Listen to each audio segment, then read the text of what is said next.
spleen. So, got a capsule, but no, the capsule's big and thick, and there's no subcapsular sinus. All right? You can see connective tissue trabeculum. You can see white pulp right here,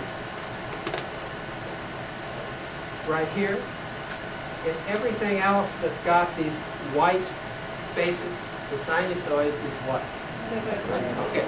The terms, let me say again, the terms red pulp and white pulp come from looking at fresh spleen that's sliced open and looking at it. If you do that, the white pulp looks white and the red pulp looks red. All right? Now, so this space here is what?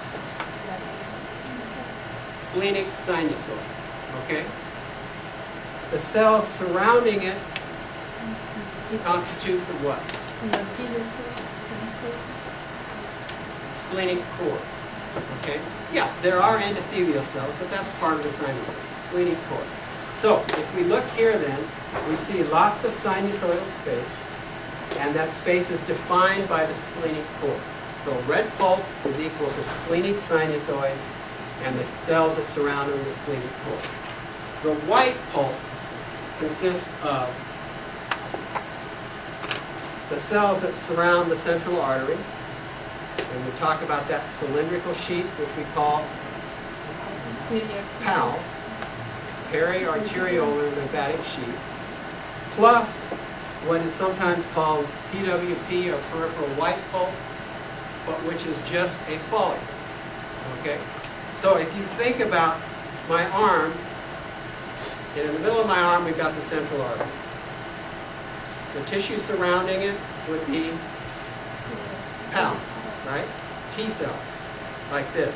If I were to take a spherical follicle and stick it here, and stick one here, and stick one under here, or over here. That's how the follicles are arranged. They're always associated with the PALS that surround the central artery. All right?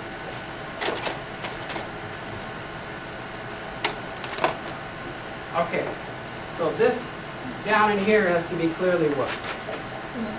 Red pulp. You can see the sinusoid and the splenic core. All right? Up here, looks like we've got a follicle. Here we've got a profile of the central artery. Maybe it does this or the opposite, above or below the plane of section. So T cells are going to be oriented here and here. Mostly B cells here. All right?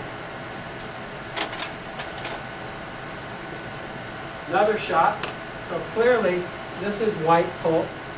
T cells are going to surround that cylindrical column, so you're going to have B cells and a follicle off here. All right?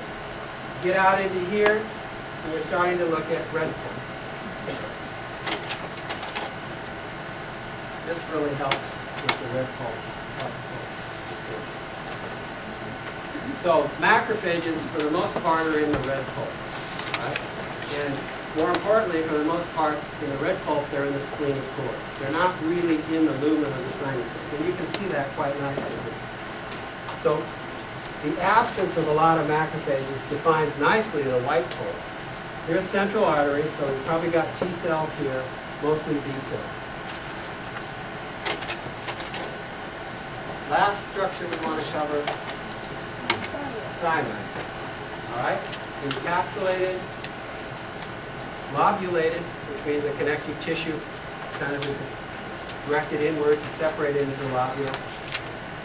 And you get these puppies, or this is a nice shot. It shows this whorl, concentric whorl of epithelial reticular cells. And you can see the nuclei here. It starts to get basophilic deposit of keratin, same protein in our fingernails in here. All right. So let's take a moment before we talk about the exam and use some of those distinguishing characteristics to key ourselves out. So let's say that we want to distinguish between lymph node, thymus, and spleen. All right, so presence of a capsule. Right, they all have capsules. What distinguishing characteristic is going to help us segregate out those three? Okay, you could say subcapsular sinus. That would pull the lymph node out. Presence of follicles would drive it home. That's one way of doing it.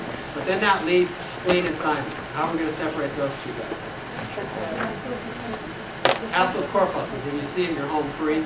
And if you see a nodule associated with what, Central artery. then you know you're in the spleen. All right, so that's one way of doing it. Another way you could say presence or absence of cortex in the medulla. All right, so spleen would separate from lymph node and thymus, right? And then you can use those characteristics in creative ways to help you figure out what you're looking at. Yes, sir. Could you go back to the lymph node picture and just show the cortex and medulla? Yeah, that can be a bit problematic because of plane deception.